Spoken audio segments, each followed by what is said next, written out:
다 같이 사도신경으로 신앙 고백하겠습니다.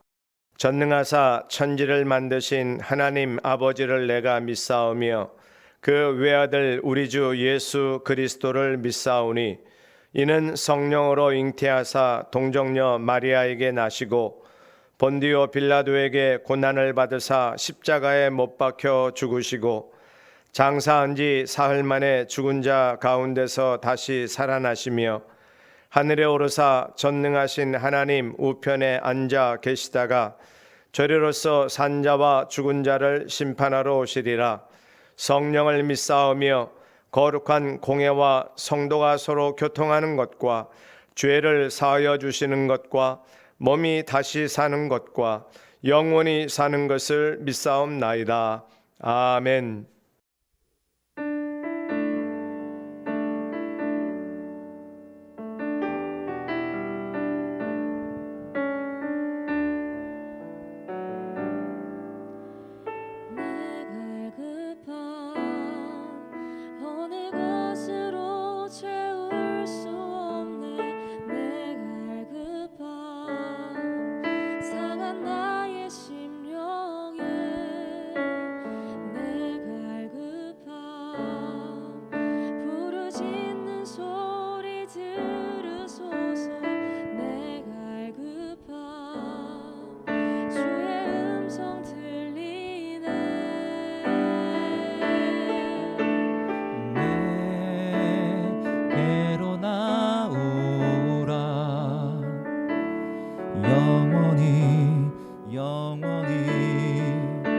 목마른 전혀 없으리.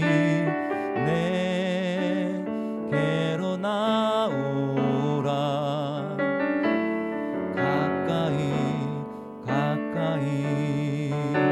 생수의 근원 대신 주께.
가까이 생수의 근원 대신 주께. 내게로 나오라. 영원히 목마름 전혀 없으리. 내게로 나오라. 가까이 생수의 근원 대신 주께.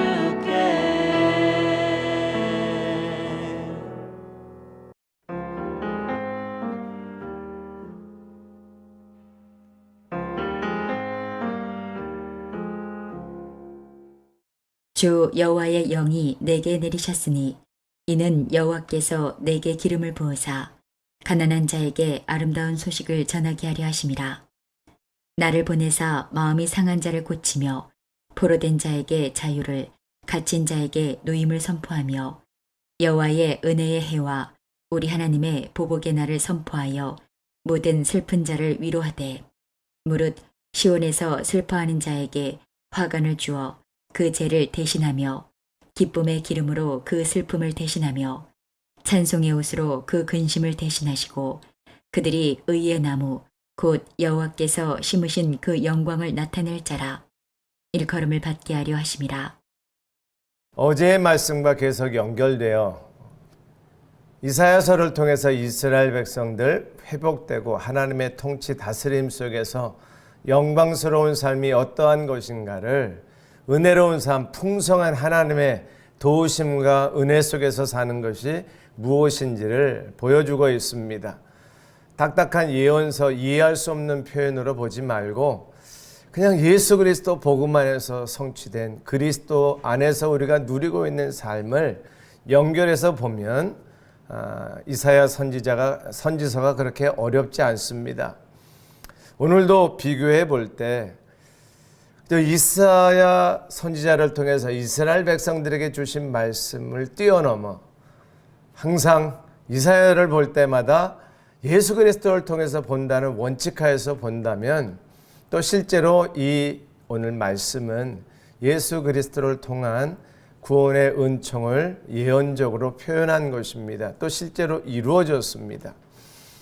그러나 역사적인 이스라엘 백성들의 삶의 모습을 통해서 오히려 더 예수 그리스도의 은혜가 부각되는 또 해석의 묘미도 있습니다.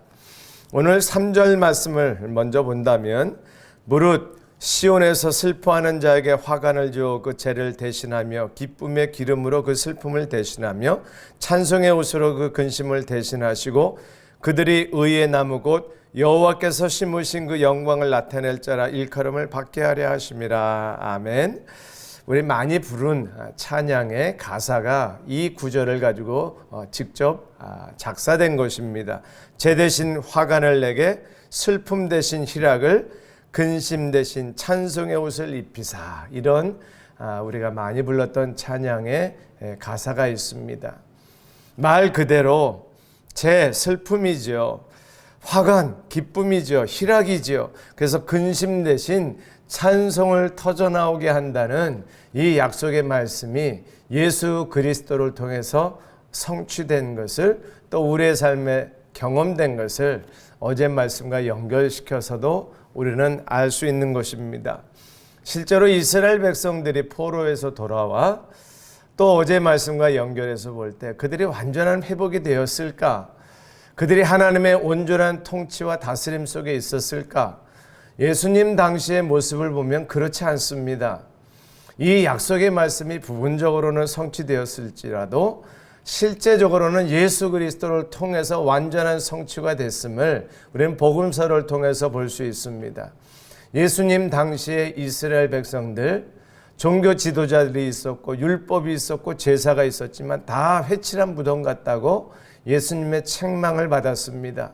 영적으로 하나님을 섬기는 것이 망가졌고요.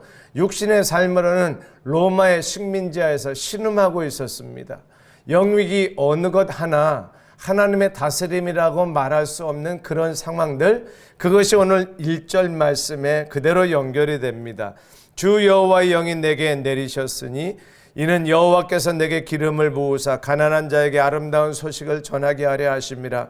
나를 보내사 마음이 상한 자를 고치며 포로된 자에게 자유를, 갇힌 자에게 노임을 선포하며. 아멘. 1차적으로는 이스라엘 백성들을 의미합니다. 예수님 당시의 유대인들 참 불쌍한 사람들입니다. 왜요? 영적으로 육적으로 가난한 자였습니다.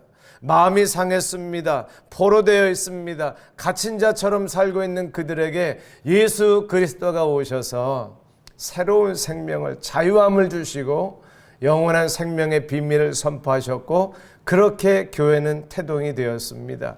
예수 그리스도의 십자가의 죄사함의 은총으로 말미암아 죄의 포로가 되고 죄에 갇혀 있었던 인생들에게 새로운 생명의 자유함이, 생명의 빛이 비춘 것입니다. 그 빛이 오늘 우리에게도 비친 것 아니겠습니까?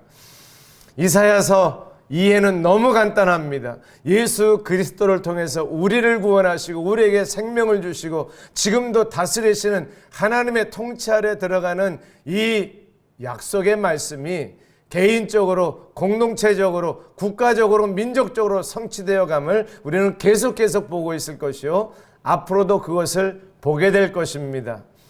예수 그리스도를 통한 하나님의 나라, 하나님의 통치, 복음의 역사가 지금도 왕성하게 일어나고 있음을 우리는 말씀 그대로 믿고 순종함으로 가난한 자, 눌린 자, 포로된 자, 갇힌 자에게 자유함을 주시고 생명을 주시는 예수 그리스도를 통한 구원의 역사가 600~700년 전에 이 선지자를 통해서 보여주시고 2000년이 훌쩍 넘어간 지금에도 이 약속의 말씀을 그대로 성취해 가시는 예수 그리스도의 다스림과 구원의 은총이 우리와 함께 하십니다. 이 약속의 말씀이 그래서 복음인 것입니다. 구약의 복음이라고 말하는 이사야 선지자를 통해서 이 말씀을 통해서 우리에게 주시는 구원의 은총과 하나님의 다스리심이, 그래서 슬픔이 기쁨으로 바뀌는 놀라운 은혜가 이미 임했고 앞으로도 임하기를 소망합니다. 힘들고 어렵고 모든 것이 불안한 현실 속에서 슬픔이 많고 갇힌 자처럼 소외된 자로 슬퍼하며 살아가는 인생 속에 기쁨과 희락이 임하는 그런 놀라운 은혜가 역시 우리 앞에 놓여져 있고 곧 성취될 것임을 기대하고 슬픔 대신 기쁨이 다가오는 그날을 바라보며 소망을 잃지 않으려고 믿음으로 사는 우리 모두가 될 수 있기를 주의 이름으로 축복합니다. 기도하겠습니다.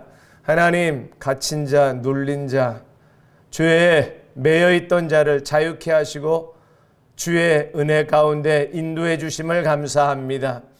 여전히 슬퍼하고 눈물이 나는 현실 속에서 기쁨의 희락의 날을 바라볼 수 있는 우리 모두가 되게 하옵소서. 소망을 잃지 않게 해주시고 믿음으로 그 소망을 현실로 다가오게 하는 역사가 있게 하여 주옵소서.